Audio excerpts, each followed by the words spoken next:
नमस्कार. आपल्या सगळ्यांचे सोशल महाराष्ट्र न्यूज चॅनलमध्ये हार्दिक स्वागत. चला वळूया तर एका नवीन बातमीकडे. आजची बातमी. धुळे शहर विधानसभेचे महाविकास आघाडीचे उमेदवार अनिल गोटे यांच्या प्रचारानिमित्त आज शाहू महाराज नाट्यगृहात विजयी संकल्प मेळाव्याचे आयोजन करण्यात आले होते. शिवसेना नेते व खासदार संजय राऊत यांच्या प्रमुख उपस्थितीत मेळावा संपन्न झाला. यावेळेस महाविकास आघाडीचे नेते शुभांगी पाटील, काँग्रेसचे आमदार कुणाल पाटील, युवराज करंजकाळ, साबिर शेख, रमेश श्रीखंडे, भाई नगराळे, शरद पाटील, अतुल सोनवणे, भगवान करंजकाळ यांच्यासह महाविकास आघाडीचे पदाधिकारी उपस्थित होते. की संपूर्ण महाराष्ट्रामध्ये परिवर्तनाची लाट चालू आहे. याचं जिवंत आणि ज्वलंत उदाहरण म्हणजे आपण लोकसभेत जे काही आपल्याला मिळालेलं भरघोस असं यश आहे. लोकसभेमध्ये आपल्याला आपल्या धुळे शहरामध्ये आपल्या काँग्रेसच्या उमेदवार आदरणीय खासदार ताई या ठिकाणी निवडून आल्या. कुठे गेला यांचा अजेंड्यावरचा हा विषय. सगळ्यात महत्त्वाची महिलांची सुरक्षितता असते. आज आपल्याला काळजी असते, आपली मुलगी शाळेत जाती, कॉलेजला जाती, बाहेरगावी शिक्षणाला जाती, बाहेरगावी सर्व्हिसला जाती, परंतु ती घरी येईपर्यंत आपल्याला काळजी असते की आपली मुलगी सुरक्षित घरी येते की नाही. महिलांची सुरक्षितता हा सगळ्यात महत्त्वाचा विषय आहे. आणि त्यानंतर जर आपण कंप्लेंट करायला गेलो तर 24 तास उलटून जातात तरी त्या ठिकाणी कंप्लेंट घेतले जात नाही.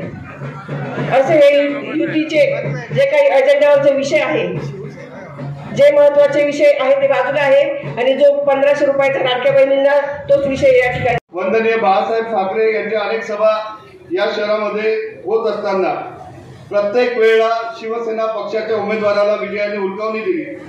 अनेक नेते अत्यंत चांगल्या पद्धतीच्या लढती दिल्या. कैलासवासी बापूदादा 2 वेळा लढले. डॉक्टर सुभाष भामरे लढले. डॉक्टर सुभाष भामरे नंतर गोपाळ गेले लढले. मोहन नवले लढले. सुभाषदादा देवरे लढले. हिलालांना माळी लढले. जवळपास 7 वेळा अशा प्रकारच्या निवडणुका या ठिकाणी संपन्न झाल्या. वंदनीय बाळासाहेबांनी वारंवार या ठिकाणी सभा घेतल्या आणि आम्हाला 35 वर्षामध्ये या शहरामधून आम्हाला शिवसेना पक्षाचा आमदार घेता आला नाही. आज ही खंत प्रत्येक शिवसैनिकांच्या मनामध्ये आज या ठिकाणी आम्हाला सगळ्यांना ही खंत वाटते आहे. आणि आज अशी प्रकारची परिस्थिती आलेली असताना शिवसेना पक्ष असेल, राष्ट्रवादी शरदचंद्र पवार साहेबांचा पक्ष असेल, या पक्षामध्ये ज्या पद्धतीने गेल्या 2.5 वर्षामध्ये या पक्षांमध्ये फूट पाडून पक्षाची चिन्ह चोरण्याचं काम, पक्षाचे आमदार चोरण्याचं काम झालं. या कालखंडामध्ये अत्यंत प्रखरपणे पक्षाच्या पाठीशी उभे राहणारे एक नेते म्हणून आम्ही आपल्याकडे या ठिकाणी पाहतो. आदरणीय उद्धव साहेबांचा शब्द आम्हाला सगळ्यांना प्रमाण आहे. बाळासाहेबांच्या नंतर या पक्षाला एक चांगला आधार देण्याचं काम आदरणीय उद्धव साहेबांनी केलं. पण उद्धव साहेबांच्या या सगळ्या लढाईमध्ये तुमच्यासारखा एक समर्थ मित्र, एक समर्थ नेता या लढाईमध्ये या पक्षाच्या पाठीशी उभा राहिला. आम्हाला सगळ्यांना कल्पना आहे की या सगळ्या केंद्रीय कारवायांनंतर प्रधानमंत्री असतील, अमित शहा असतील, या महाराष्ट्रातला शिंदे गट असतील किंवा देवेंद्र फडणवीस असतील, यांनी ज्या पद्धतीने कट कारस्थान करून या पक्षातल्या आमदारांना फोडलं, या पक्षातल्या नेत्यांना त्रास देण्यात आला, ईडी सीबीआय सारख्या यंत्रणांचा गैरवापर करण्यात आला आणि या कालखंडामध्ये या पक्षाचा 2.5 वर्षाचा कालखंड अत्यंत वाईट कालखंडामध्ये या पक्षाचं संक्रमण आता सुरू आहे. ही निवडणूक या दृष्टिकोनात आम्हाला महत्वाची आहे. साहेब, आम्ही 7 ते 8 लोक धुळ्यामध्ये तिकीट मागण्यासाठी इच्छुक होतो, परंतु आपण सगळ्यांनी एक महत्वपूर्ण निर्णय घेतला की या जिल्ह्यातले एक लढाऊ नेते, आपले जुने सहकारी, दैनिक लोकसत्तामध्ये गेली अनेक वर्षे त्यांनी पत्रकारिता केली, या शहरामध्ये ज्यांना 2-3 वेळा विधानसभेची संधी मिळाली, या शहरामध्ये ज्यांनी अत्यंत चांगली विकासाची कामं केली, त्या अनिल अण्णा गोटेंचं नाव आपण पक्षाच्या वतीने त्यांना उमेदवारी देण्याचा निर्णय घेतला. त्यावेळेला आमच्यातले काही मंडळी नाराज होऊन पक्ष सोडूनही गेली, परंतु भगवान बापूजी असेल, अतुल सोनवणे असतील, मी असेल, आम्ही आपला आदेश मानून या ठिकाणी आम्ही प्रामाणिकपणे काम करण्याचा प्रयत्न केलेला आहे. मी जात असताना साहेबांनी माझा हात धरला आणि मला म्हणाले, माझं एक स्वप्न आहे. साहेब सांगा साहेब, एकदा विधानसभेवर भगवा फडकून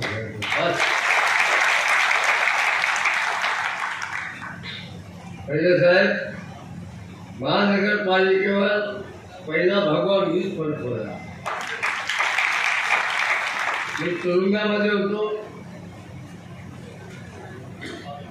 माझ्याकडे त्यावेळेचे मंत्री डॉक्टर देशमुख आणि त्यांचे सहकारी आले. वीज काळ ऐकून ठेवा. माझ्या बायकोला म्हणाले, अण्णांना आम्ही बाहेर काढतो. माझी बायको म्हणाले, माझा नवरा जेलमध्ये सडून आयुष्यभर राहायचे चालेल, पण तुम्हाला शरीर आम्ही येणार नाही. मला जेलमधून निरोप पाठवला. ते आपली सगळी वचन ते भगवान बापूजी झाले. भगवान बापूजी माझे काय भांडणं झाली होती.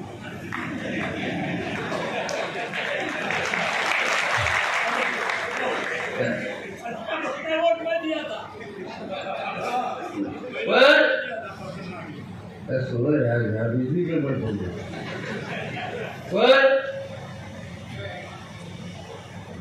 मला साहेबांचे शब्द आठवले आणि मी त्याला सांगितलं, जिथून राष्ट्रवादीला फायदा होईल. माझी बायको 2 वर्षात देऊन आली. जिथून राष्ट्रवादीला फायदा होईल अशा ठिकाणी राजीनामा देऊ नका. मला सेनेला फायदा झाला पाहिजे असा राजीनामा द्या, म्हणजे एक मत आपोआप वाढेल. आणि एक मताने बापूजी महापौर झाले. पण बाळासाहेब म्हणतो,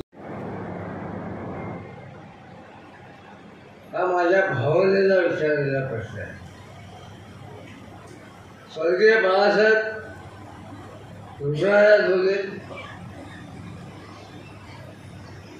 आणि राम देशपांडे मला म्हणाले, बाळ तुझे बुलाया आहे, मुझे लेकर मेरे साथ चल.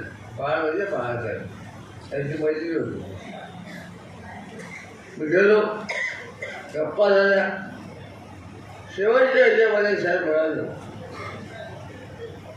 अरे अनिल, तुला किती वेळा सांगितलं शिवसेनेत ये, तू काय इथे मला कारण सांग.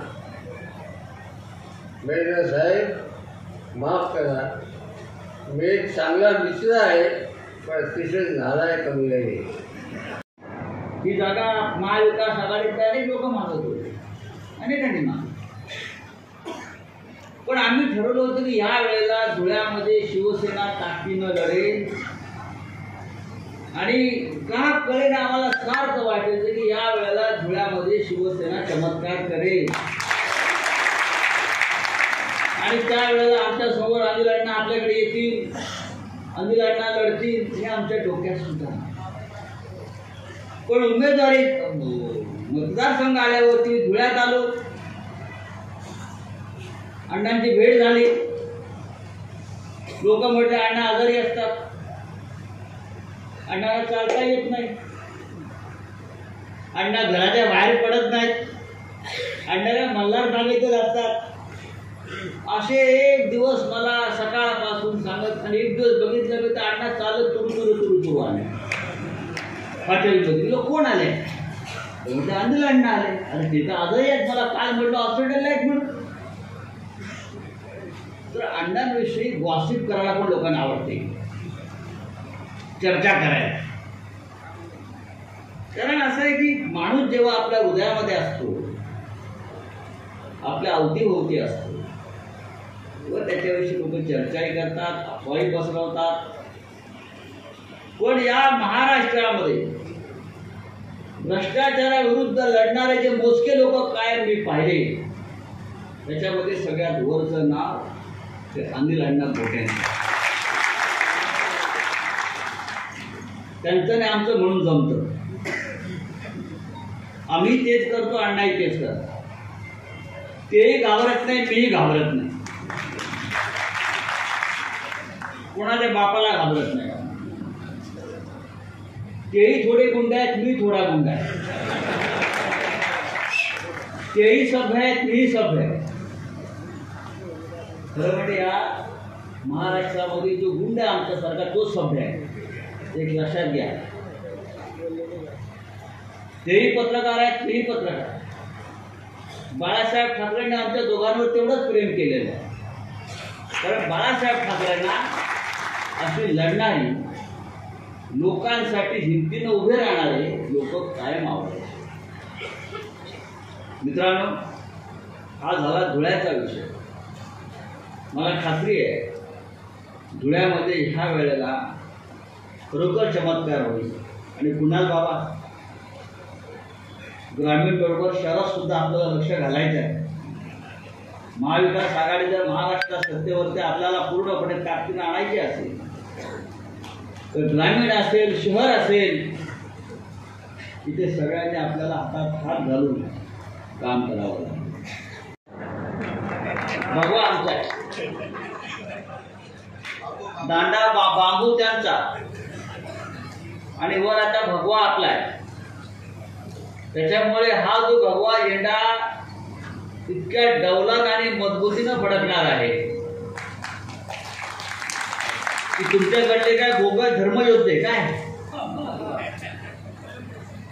मी गोटे अण्णांना सांगू इच्छितो की आपण तसे शिवसैनिकच आहात आणि बाळासाहेब ठाकरेंशी, हिंदुहृदय सम्राटांशी अत्यंत जिव्हाळ्याचा संबंध असलेला हा आमचा अण्णा पहिल्यापासून. हे खरं आहे की बाळासाहेबांनी त्यांना वारंवार विनंती केली की तुम्ही आमच्याकडे या, आणि हा बंडखोर माणूस जाईल तिकडे बंड करत आहे, कारण मन प्रामाणिक आहे. त्याचं मन प्रामाणिक आहे, ज्याला अन्याय भ्रष्टाचार सहन होत नाही, त्याच्यामध्ये बंड करण्याची ताकद असते, तो खरा प्रामाणिक. आणि खरं आहे आपल्यावर जी जबाबदारी, जे कर्तव्य नियतीने सोपवलेले ते आपण पार पाडणं प्रामाणिकपणे, यालाच प्रामाणिकपणा म्हणतात. आणि आतापर्यंत धुळे शहराच्या बाबतीमध्ये अनिल अण्णा गोटे यांनी आपलं काम अत्यंत प्रामाणिकपणे केलं. हे शहर फार गमतीशीर आहे. या शहरामध्ये आतापर्यंत अनेकांनी नेतृत्व केलं, पण या शहराचा चेहरा मोहरा बदलण्याचं काम काही प्रमाणात जर कोणी केलं असतं ते फक्त अनिल गोटे यांनी केलं. मगाशी मी हेलिकॉप्टरमधून रस्त्याने येत होतो, बाजूला आमचा ड्रायव्हर होता, तो मला म्हणाला, हे मला कुणाल बाबा आले वाटतं. बातमी आवडल्यास चॅनलला लाईक व सबस्क्राईब करा व दररोज अशा नवनवीन बातम्या पाहण्यासाठी चॅनलला फॉलो करा. धन्यवाद.